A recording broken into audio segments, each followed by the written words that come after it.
Здравствуйте, уважаемые зрители! В эфире Якутия Лайв «За и против». По понедельникам в этой студии мы вместе с экспертами и лидерами мнений обсуждаем актуальные темы, волнующие зрителей нашей республики. С вами Ирина Ефимова. Российской Федерации Владимир Владимирович Путин. 30 сентября в Георгиевском зале Кремля главы Херсонской и Запорожской областей, Донецкой Народной Республики и Луганской Народной Республики подписали с Владимиром Путиным договор о вхождении в Россию новых регионов. И все в мире и в стране замерли в ожидании, что же дальше. Ведь защита вошедших в состав России новых территорий отныне становится суверенным правом нашей страны. Россия сделала свой ход на политической доске. И вот теперь главный вопрос – какие варианты ответов остались у тех, кто России противостоит? Ну что ж, вы наверняка видите эти кадры не в первый раз, следили за происходящим 30 сентября, за историческим моментом. Это, безусловно, был исторический момент. Что вы в тот момент почувствовали? О чем вы в тот момент думали?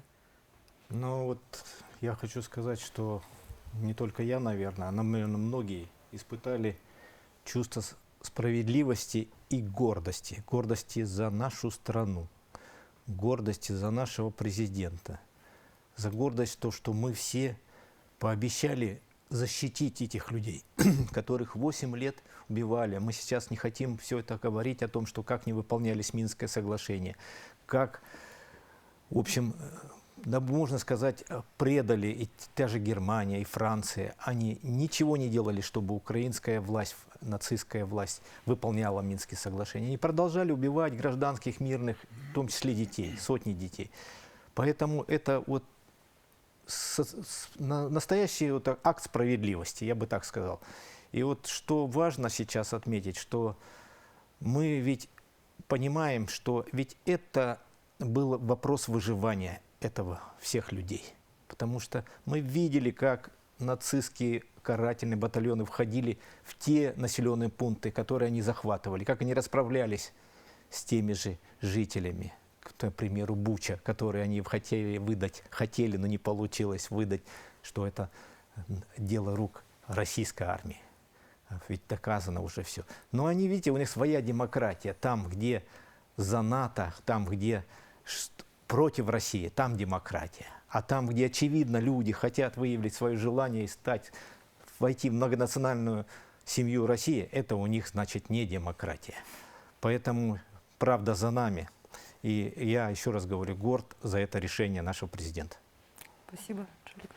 Действительно, вот все восприняли, и пришло очень много сообщений, что мы гордимся Россией. И, наконец-то, те люди, которые были в сложнейшей ситуации, сегодня с нами, они сегодня россияне. И недавно на гражданский форум к нам приезжал Александр Трухин. Он является членом Общественной палаты Луганской Народной Республики. И лично принимал участие у нас на форуме и сказал, мы этого ждем, надеемся, это случится. И он сказал, в каком состоянии моральном сейчас находятся люди. И уже 8 лет они страдают. Если это случится, мы будем только рады, мы этого ждем. И он говорил много о социальных вопросах. И то, что сегодня, как живет Крым, как он раньше как жил и как сейчас живет. И действительно, это большое историческое событие. И мы их всех считаем, конечно же, сегодня россиянами. То есть вы почувствовали, что оправдались надежды этих людей? Да, оправдались надежды этих людей. И 4 субъекта Российской Федерации, на 4 субъекта нас стало больше. Александр Григорьевич. Ну, у меня такие же чувства были, как вот у Валерия Алексеевича. Это гордость и справедливость. Ну, если по поводу ДНР и ЛНР, я считаю, что это вообще надо было сделать. Ну, это, конечно, я считаю, еще в 2014 году. Но и для меня в какой-то степени было, конечно же, неожиданно, что и Херсонщина, и Запорожье тоже стали членами, то есть не членами, ну, субъектами нашей Российской Федерации. Завтра, я думаю, что Совет Федерации уже поставит окончательную точку. Ну а по поводу того, что референдумы, которые признавать будут или не будут признавать, ну, нам всегда есть примеры, на которые мы можем обернуться и, например, также их спросить. почему они так поступили с Каталонией. Ну, там уже люди нормально проголосовали, сказали, что они хотят выйти. Или наоборот Косово. Ну, Косово там, ладно, там вообще не было референдума, а я про то, что прошли референдумы, они взяли и мы не признали. Или взять, например, ту же Голландию. Ведь в Голландии что проголосовали? Никаких отношений, никаких договоров с Украиной Голландия не должна заключать. Что делает Голландия? Плюет на референдум собственного народа и поддерживает во всем Украины. Поэтому вот эта гордость и справедливость, и то, что мы, по крайней мере, держим свое слово. Не то, как сказал Путин про Запады, что они держат хозяева своего слова. Слово дал, слово забрал обратно. Мы именно из классической поговорки дали слово, и мы его держим. Поэтому гордость и справедливость. Но надо заметить, что в западных СМИ ведь эти референдумы с самого начала подавались как ничтожные, ничего не значащие. То есть референдумы еще не прошли, количество голосовавших еще непонятно, как бы процент еще непонятен, а уже это подается так, как нечто сфальсифицированное, заранее известное, ничтожное. Вот, Николай, вы же были наблюдателем, организатором. Ну вот, расскажите. Россия, она, например, как нелюбимая жена была. И все время пыталась что-то приукрашить, что-то сделать, чтобы Европа увидела, чтобы Европе понравиться. Вот. Сейчас я думаю, что этот уже вопрос ушел в прошлое. Вот. Мы должны сейчас делать то, что мы должны делать, без оглядок, без никаких никуда. Вот. И сейчас здесь вот то, как был организован референдум, например, у нас в республике, мы это видели, мы были наблюдателями, и здесь прошло все на хорошем организационном уровне. Вот те ребята, которые это организовывали, выходцы из ЛНР, ДНР, они очень хорошо делали. Ну и консультации были от наших ЦИКа. Ну и мы, как наблюдатели, мы уже имеем опыт наблюдения и на выборах президента Российской Федерации, и на других выборах, на региональных выборах. Поэтому мы организовали наблюдение. Ну и как бы мы его не организовывали, что бы мы ни говорили, Запад все равно ведь это Но это уже не важно. не важно. Ну, вы знаете, что еще я добавлю важно? Важно этот процесс, референдум, для самих людей, которые живут там. А для нас, которые видят, как проходит референдум, что действительно выбор сделан народом. И люди задавались же вопросом, а не уйдете ли вы? Мы хотим быть уверены в этом. И вот это самое лучшее, вот, знаете, слово сдержать и сделать так, чтобы они частью России были. Это их выбор, надо одобрить, конечно же. Вот я думаю, что вот это самое главное, надежность. Надежность и безопасность людей, проживающих там. Конечно, она полная еще не будет, но я думаю, что все сделает Россия.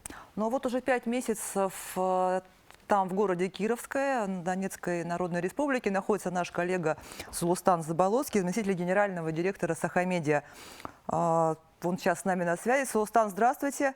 Где вы сейчас находитесь? Как настроение у жителей после присоединения? Что меняется в городе? Что будет происходить в ближайшие дни? Здравствуйте, Ирина. По итогам прошедшего референдума в Донецкой Народной Республике, в городе Кировское, 99,5% жителей проголосовали за присоединение к Российской Федерации. У всех жителей настроение приподнятое, радостное. Ну и, конечно, они все ждут конкретных изменений, позитива непосредственно в самом городе. По работе якутской делегации многие уже объекты находятся на стадии завершения. Самый большой объект — это школа номер 2. Здесь проходит капитальный ремонт, тоже подходит к концу. И я думаю, в ближайшее время мы отчитаемся о проделанной работе. Спасибо большое. Спасибо, Сулустан. Ну что ж, как вы считаете, как, по вашему мнению, изменится теперь жизнь людей на этих территориях? Ведь это важно, да? Что-то поменялось для нас, мы об этом поговорили, а что поменяется для них? Я вот был в Кировском, да, и там действительно 31 объект ремонтируется. Там дороги быстрее сделали, чем у нас в Якутске. Все стало светлее, дороги хорошие. Вот я даже немножко там им позавидовал, что у них дороги быстрее делаются, чем у нас. Вот. И люди там очень, они воодушевлены тем, что пришли. Ну, когда вот были эти события на Харьковском фронте, они все спрашивали, а не уйдете ли вы, вот как Валерий Алексеевич сказал, не уйдете ли вы, не бросите ли нас? И одна бабушка сказала, Вот я говорю, утром открываю окошечко и смотрю, ходят ли якутяне. Если ходят наши ребятки, значит все нормально. Ну вот, поэтому они сейчас нам поверили, и у республики есть еще планы на еще следующие 2 года.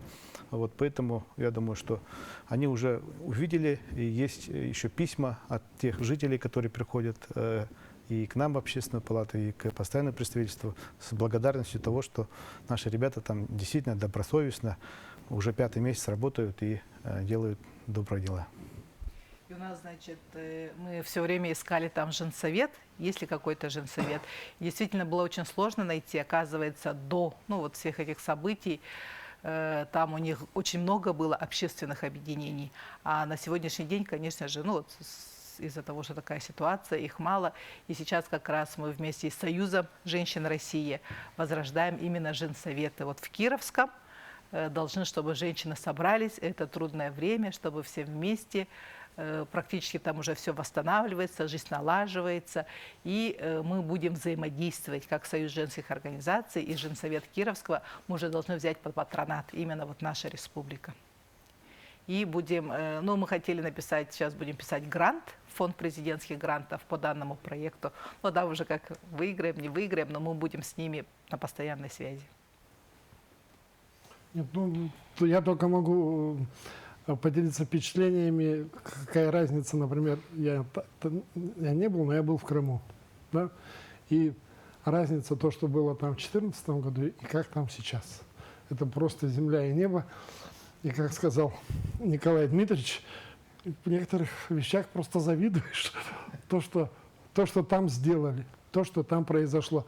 Может быть, не совсем там менталитет, у них еще там все-таки вот это 30-летие украинства, так называемого, очень здорово повлияло на людей. Там такие примеры, например, могу привести. Вот мы по бухте с Севастополя делают экскурсию, и мы говорим, как тебе? Вот, он говорит, да так-то все хорошо, вот то хорошо, это хорошо. Одно плохо, вот меня заставляют здесь сдавать право на вождение вот этого катера. Теперь я должен одевать людей эти жилеты. Вот я должен теперь проверку своего катера. Я говорю, а как ты хотел? Это же за это отвечать надо. Он говорит, при Украине-то как бы сунул кому-то там гривну 10 штук и катайся сколько хочешь. Ну что ж, мы сейчас прервемся на короткую рекламу и вернемся к обсуждению в эту студию через пару минут. Не переключайтесь.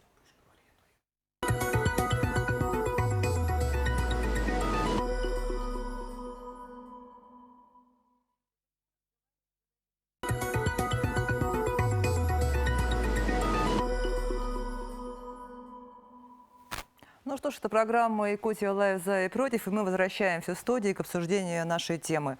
Мы говорили о присоединении новых территорий, о том, в частности, как изменится жизнь людей на этих территориях. Есть что сказать, Аюн?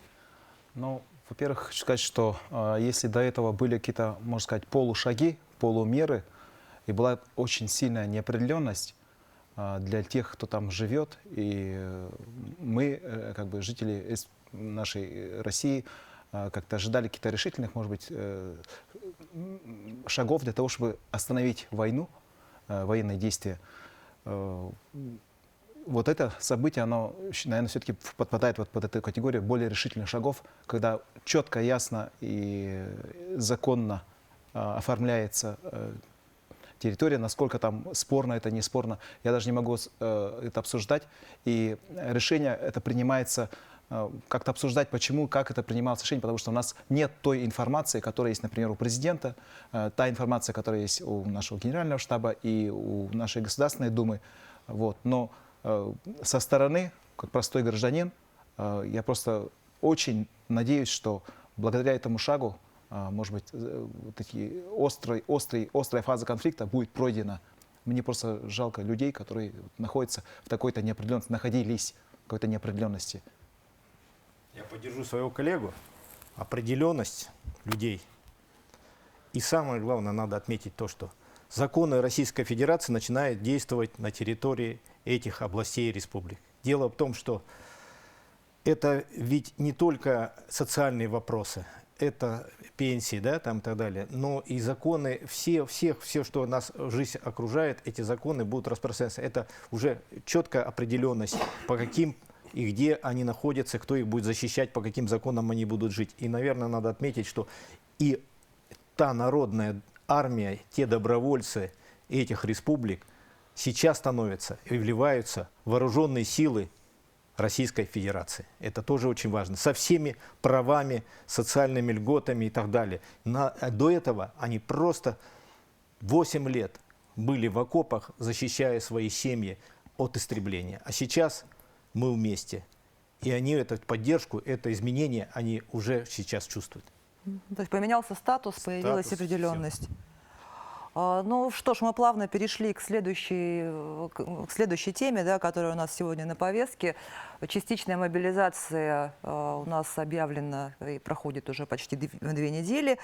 И эта тема до сих пор обсуждается в обществе и принята многими неоднозначно, тем более, что действительно было допущено много ошибок в первые дни. Да, и я знаю, что вот люди, представляющие штаб, вы занимались в том числе ошибочно мобилизованными. Вот расскажите, как это было. Ну, как у нас говорят, гладко было на бумаге, да забыли про овраги. Вот. Ну, надо сказать, что такой мобилизации у нас не было с 1941 года, а частичной мобилизации вообще никогда не было.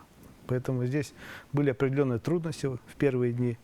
Вот. Но благодаря работе правительства, все равно по работе военкомата мы создали координационный штаб и начали работу совместно с нашими коллегами из ОНФ, из приемной председателя «Единой России», и с уполномоченным по правам человека начали работу. И уже у нас получилось где-то сейчас 209 заявлений, по ним мы сейчас отрабатываем. По некоторым уже отработали, что-то еще отрабатывается. Вот. И порядка 300 человек уже на сегодняшний день они вернулись которые были ошибочно мобилизованы. Но это в основном идет вопросы по здоровью. Это многодетные люди, у которых больше 5 детей. Есть у нас сейчас еще и студенты. Сейчас пока один студент, вот мы его тоже должен обратно приехать, решаем вопрос.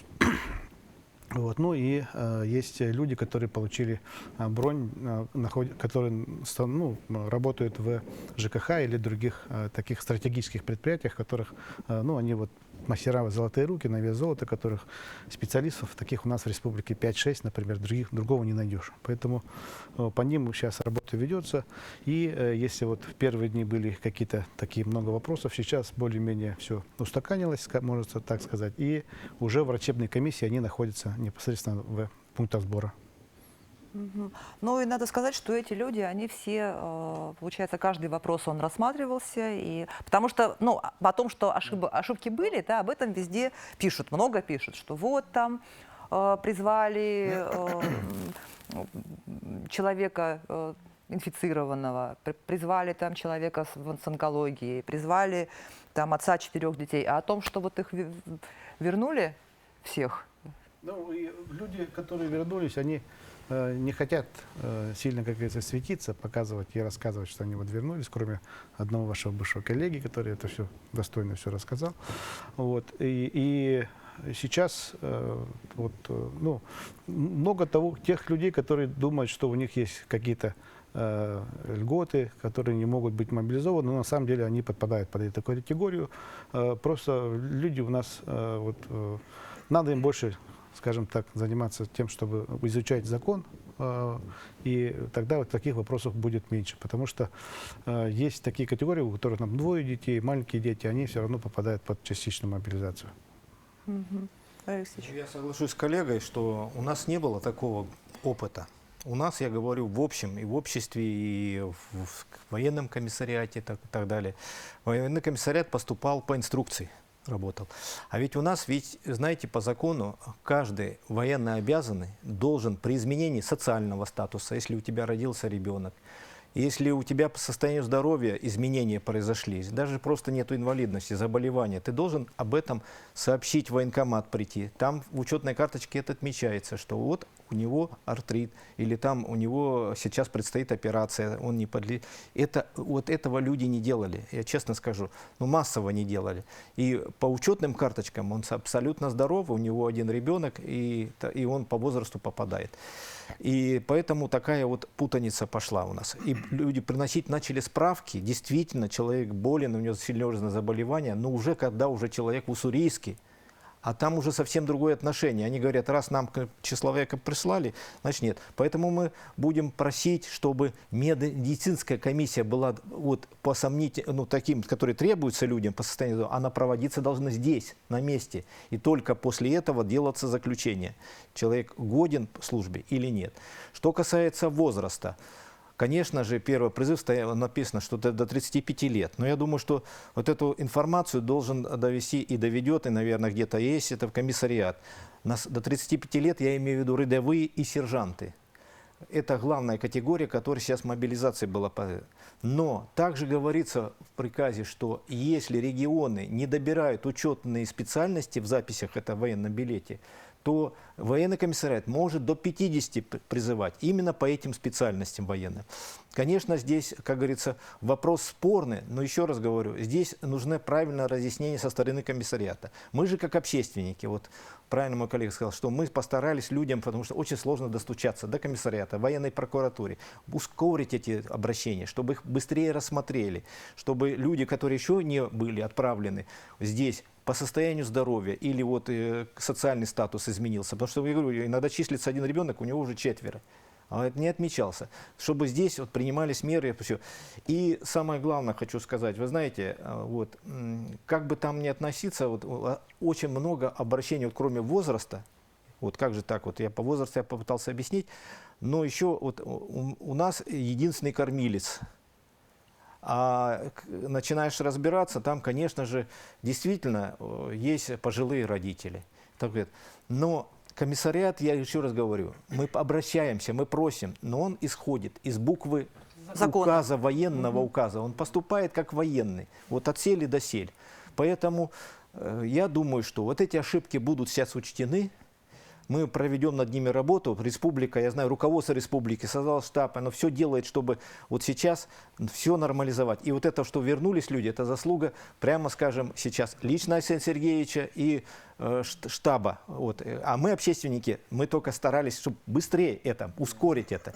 Вот. Поэтому вот то, что общество вместе объединилось, вот правильно сказал, мы все начинали и Народный фронт, и Общественная палата, все врознь работать. И потом мы поняли, что нам надо объединиться. Это проблема, которую мы должны вместе решать. И сейчас мы вот вместе решаем это. И я думаю, что уже если у нас что-то получится, еще что-то такой опыт, уже будет какой-то. Поэтому я хочу сказать, что все равно то, что прошел призыв, многие задают вопрос такой, а будет ли еще? Мы на этот вопрос ответить не можем. Но еще раз говорю, мы должны быть готовы к этому. Но, кстати, известно, что еще больше всех вопросов поступает, конечно же, юридического характера. И в этом направлении мы хотим выразить большую благодарность уполномоченному по правам человека. Она в первый же день вот со дня мобилизации предоставила горячую линию именно юридической помощи. И здесь мы поняли, что у нас в республике нет военных юристов и нет военных адвокатов. Оказывается, у нас как бы не было такого опыта, практически нет. И сейчас уже, пользуясь случаем, хочу выразить благодарность адвокатской палате. И буквально с сегодняшнего дня они нам предоставляют юристы, которые ведут консультацию с теми, кто вот непосредственно к нам обращается. То есть дают юридическую консультацию. И я точно знаю, что многие, не многие, в смысле жены и матери, у которых есть много вопросов, они уже нанимают юристов и вот конкретно по каждому пункту рассматривают юридически, потому что есть действительно указ, есть действительно закон, и его нарушение, или это, можно сказать, только полноправный юрист. Да, и в первые же дни показывали вот эти очереди к нотариусам, да, бесконечные, о том, что... Тут как раз касается очень серьезно сейчас психологических проблем. Да. Вот. И вот Центр психологической республиканской, где я сейчас работаю замдиректора, он сейчас оказывает очень такую крупномасштабную психологическую помощь и в Улусах, и здесь в городе. И поэтому, если вдруг у кого-то из матерей или вообще из родственников мобилизованных есть какие-то проблемы, или они считают, что они есть, у их родных, надо просто позвонить по телефону 39 91 09, 39 91 09, и записаться у нас, или им там скажут, куда подойти, куда перезвонить. Потому что вот мы буквально в субботу встречались с матерями мобилизованных солдат, и, конечно же, там, которые уже воюют, уже и не первый месяц, есть и матери уже раненых ребят, которые пошли уже второй раз на контракт. И поэтому, когда с ними разговариваешь, получается, что нужна психологическая помощь. И этим ребятам нужна психологическая помощь. Когда им нужна помощь, наверное, через какой-то период времени. Не сразу, когда он пришел. Адаптироваться. Да, и даже самые мамы говорят, как меняется их поведение, насколько вот он там пробыл 3 месяца, и за 3 месяца, говорит, он приходит совершенно другой человек. У него отношения, он не понимает, почему мы так себя здесь ведем. К вопросу о помощи мобилизованным мы вернемся через пару минут после короткой рекламной паузы. Не переключайтесь.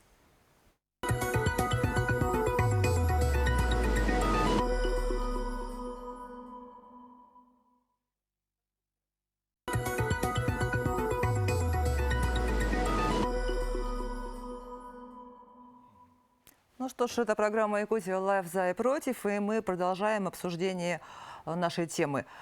Противники мобилизации прежде всего говорили о том, что будут призывать обязательно только крестьян и рабочих, а уж там, министров, депутатов это никак не коснется. Но тем не менее, вот коллега Валерий Алексеевич, самый молодой депутат Илтумен, получил повестку и ушел по мобилизации, сколько я знаю, да? Как вот Знаете, восприняли это? Да, мы, нормально. Я знаю, что из Госдумы многие ушли, просто это не афишируется как-то, надо это показывать. Надо показывать, что действительно и пример подавать, и кто именно подлежит призыву, он должен, наверное, сам первый прийти, и даже не ждать повестки. Вот, потому что я вот разговаривал со своими афганцами, да, им за 60 все, но мы тоже готовимся, на всякий случай готовимся. Я знаю, кто уже готов, как говорится, рюкзачок уже упаковывает, потому что мы не знаем, что как будет. Все-таки 50 стран противостоит нам сейчас. Это мы же не с Украиной воюем, мы все понимаем, кто там сейчас. А я хотел что сказать, что вот, но пользуясь случаем, обратиться к тем, кому вот больше 35. Если будет вторая волна мобилизации, то я сейчас всем рекомендую, вот как положено по закону, пойти сейчас в военкомат и исправить именно информацию учетной карточки. У кого состояние здоровья, у кого социальный статус изменился, кому не позволяет что-то выполнить вот этот свой гражданский долг. Вот. Ну, действительно, если вот у меня были в случае, у нас мужчина, все, он бы хотел, он хочет, его забрали, но у него единственный сын, за которым он воспитывает, он инвалид первой группы. Им нужна уход. Кто за ним будет ухаживать? Поэтому, конечно же, есть такие случаи, которые нужно... Даже, я бы сказал, многие случаи сейчас не учитываются в законе, а придется сейчас законодателям это именно поправки сделать. Поэтому и я считаю, что вот мы должны готовы заранее, потому что чтобы потом вот мы не возвращали, все не бегали, не занимались этим. Конечно, будет, это всегда ошибки будут, это мы понимаем, это мы признаем. Но вот я хотел бы, чтобы заранее все это люди позаботились. Ну а то, что вы сказали, что вот нужно, не нужно, вот вопрос идти. Ну, знаете, вот если так, я от себя скажу, вот мы афганцы, вот нам было по 22 лет. Ну, приказ, и самое главное, мы присягу давали. Вот да, присяга, присяга это все. Это как, знаете, клятва. Вот ты клянусь, я клянусь, слова такие, я клянусь. Если ты клянусь, это что? Это что? Это просто, это очень... Если ты просто говорил так, чтобы тебе надо было говорить, то это одно. Поэтому вот это не обсуждается. Вот я просто хочу поддержать, мне почему-то, вот мы тут много беседуем, мы ровесники. Вот я когда служил в армии, я там прекрасно помню, что будучи в учебке командира боевой машины пехоты, я помню, у нас из 120 человек наша рота, 90 с лишним ребят написали, в том числе и я, что мы просим нас, тогда только началась в Афгане война, что просим нас забрать в Афганистан. Я сейчас не знаю, кто туда ушел. Ну, вот меня не взяли. А вы просились? А мы просились, да. И у нас это было нормально. А то, что сейчас происходит, и мне... Это было почетно. Да, испанский стыд испытываю, когда я читаю, что 300 тысяч молодых, здоровых парней Перешли границу? ну, ушли в Казахстан, Армению, Грузию. Там. На самом деле мне очень стыдно. Вот поэтому я поддерживаю то, что говорит Валерий Алексеевич. И бояться не надо. В первую очередь я наших женщин, некоторых тут не понимаю. Вообще роль-то мужчины какая первая? Защитник. Защитник. А мне 23-го цветы получать. Ну, да, и давайте вообще вспомним, а зачем мы тогда одевались в эту форму-то 9 мая-то? Детей наряжаем, сами наряжаемся, носим портреты, а вдруг коснулось. Сейчас не надо спорить, сейчас просто на нашу страну напали, грубо говоря. Да, Надо и- ее защищать. И надо помогать тем, кто Да, сейчас... помогать надо, а не надо рассуждать, гундеть там по кухням сидеть. И вот я как раз хочу перейти к вопросу помощи мобилизованным. Да, тоже много фейков на эту тему. То есть говорят, что чуть ли не в гражданской одежде их отправляют сразу на фронт, там ничего нет. С другой стороны, вот давайте сразу точки над «и» расставим, да, и поясним, что нужно, что сейчас собираете. Я скажу, что, у нас же вот эта специальная военная операция не вчера началась. Она идет уже 7-й месяц. Уже у нас пошли уже добровольцы. Наши ребята, вот отряды Баутур-1, Баутур-2, ребята казаки наши пошли, много наших контрактников. Сейчас, например, ребята вчера звонили мне, артиллеристы под Херсона, там несколько наших ребят, десятков, вот, из Якутии. Вот. Очень много ребят. Есть ребята, которые получили ордена мужества. Вот. На многих уже на награждение дали. Вот. И республика их не оставляет один на один. Вот. Конечно, у них там по армейскому там все есть у них. И бронежилеты, и все хватает. Но именно вот некоторые специальные, вот, скажем так, специальная связь, например, для них нужна, квадрокоптеры, тепловизоры, они никогда не бывают лишними. Вот этим тоже вот республика занимается, и наши предприниматели занимаются, вот этим тоже занимались. Сейчас этот вопрос будет стоять еще больше, потому что будут у нас и ребята пошли в многие... По мобилизации? По мобилизации уже пошли. И вот эти подразделения мы тоже должны поддерживать. Вот здесь помощь идет, подразделяется на ту помощь, которая вот собирается, и тоже правительство выделило средства, это вот спальники, вот эти, для того, чтобы это было более сделать комфортным жизнь мобилизованным. И Но- вторая это спецсвязь, это специальные оборудование, экипировка. Да, и работает, если я правильно понимаю, сейчас штаб, да, который на основе того штаба, который там летом работал, добровольческий штаб, да, и собирают помощь. Расскажите, пожалуйста, что там, что нужно, куда идти людям, которые хотят помочь, и что нужно в первую очередь. Мы сейчас работаем в рамках нашего координационного центра по поддержке мобилизованных. Мы создали свое общественное движение в поддержку мобилизованных, называется «Якутия с тобой». В первую очередь это помощь ребятам, которые были призваны, мобилизованы, находятся в РСП или в военных частях, готовые к отправке. И мы получаем информацию о том, что не хватает там спальных мешков, носки, трусы, майки. Вот, максимально мы хотим там стельки войлочные, рюкзаки, какие-то вещи, балаклава, например. Да. У нас уже начал работу цех пошивочный, предприниматели Хотутент и Кере предоставили свои возможности. Добровольцы, швеи, закройщицы через нас приходят, начинают прямо производство начинается, да, максимально. Это уже ведется работа, но кроме этого, конечно же, мы собираем и аптечки, и лекарства, и все это у нас прямо в штабе на Орджоникидзе 10. Мы все это формируем, собираем и направляем вот через координационный центр в военные части. Большая просьба к нашим жителям. Все, кто могут. Наша задача, мы не можем сейчас как повлиять на мобилизацию. Она идет, ребята уже стоят в строю. Наша задача поддержать их, помочь, сделать максимально комфортные для них условия, насколько это возможно в этой их сложной ситуации, Вик, да, и повысить шанс, чтобы они были здоровыми и живыми. В продолжение темы могу сказать. Вы знаете, вот Народный фронт создал всероссийскую акцию «Все для победы». Она уже идет 5 месяцев. Собраны большие средства. Вот в Якутии 15 миллионов, и мы закупили, и организации покупают важные, очень дорогие вещи, квадрокоптеры, которые стоят очень дорого. Настоящий квадрокоптер стоит 750 тысяч. Ну, не каждый осилит даже это. Вот.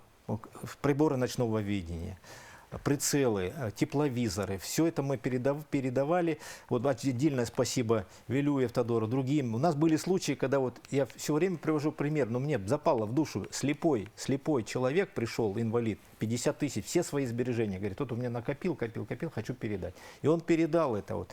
Конечно же, все эти средства идут. И вот, пользуясь случаем, тоже же хочу сказать, что завтра у нас будет с 2 часов дня, вот, наверное, может, в этой студии у нас будет телемарафон «Все для победы», где мы все вместе, общественная палата, профсоюзы, другие общественники, предприниматели, все придем туда, чтобы призвать всех помочь тем, кто на передовой, призвать тем, кто пострадал, жители мирные этих районов.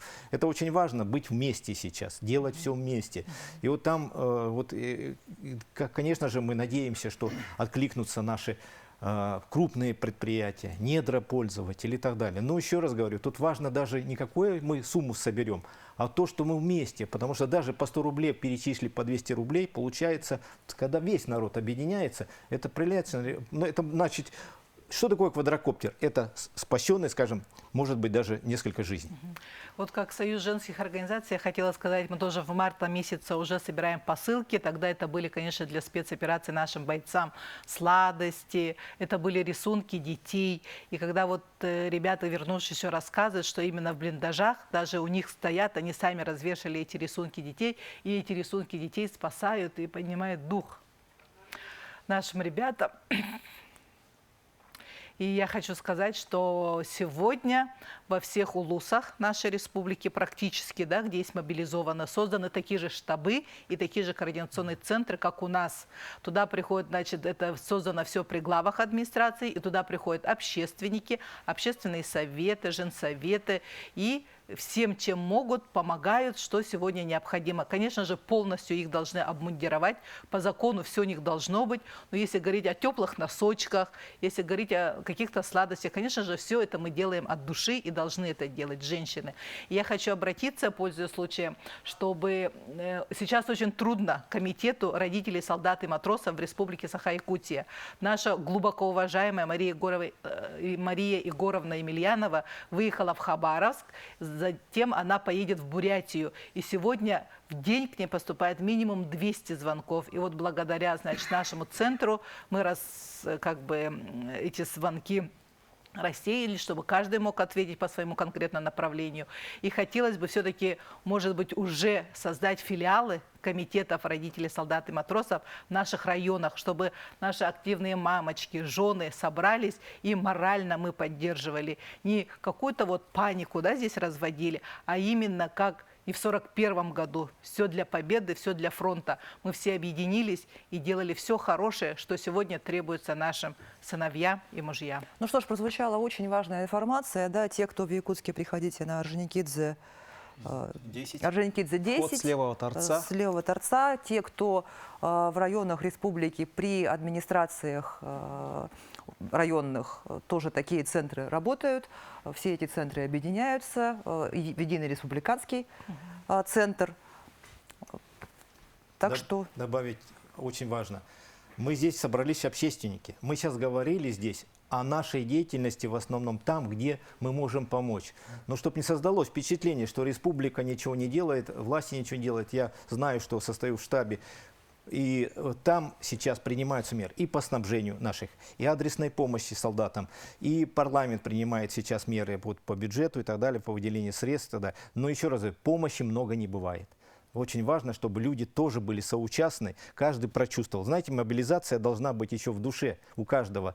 Вот я верующий человек, И если мы, каждый вот верующий пойдет, я обращаюсь к верующим, и пойдет в церковь и помолится за наших, а еще Суворов говорит, победа сильна молитвой и верой. Вот помолиться просто за наших солдат, и это тоже помощь. Хотя каждый должен что-то сделать. Поэтому вот я очень рад, что мы все вместе, общественники. Ну и вот как Анжелика сказала, что одно дело, если по форме полагается там форма, другое дело там носочки связанные или детский рисунок, да, которые будут душу греть. Да. И вообще мне хочется поблагодарить всех вот общественников, руководство республики, что в такие трудные минуты мы все вместе. И даже вот наш девиз мы в общественной палате обсуждали: когда мы едины, мы непобедимы. Ну что ж, на этой прекрасной ноте предлагаю закончить наше сегодняшнее обсуждение. Это была программа «Якутия Лайв. За и против». Меня зовут Ирина Ефимова. Смотрите программу «Якутия Лайв» на телеканале «Якутия-24» по будням в 19:15. Расскажем, чем живет Якутия.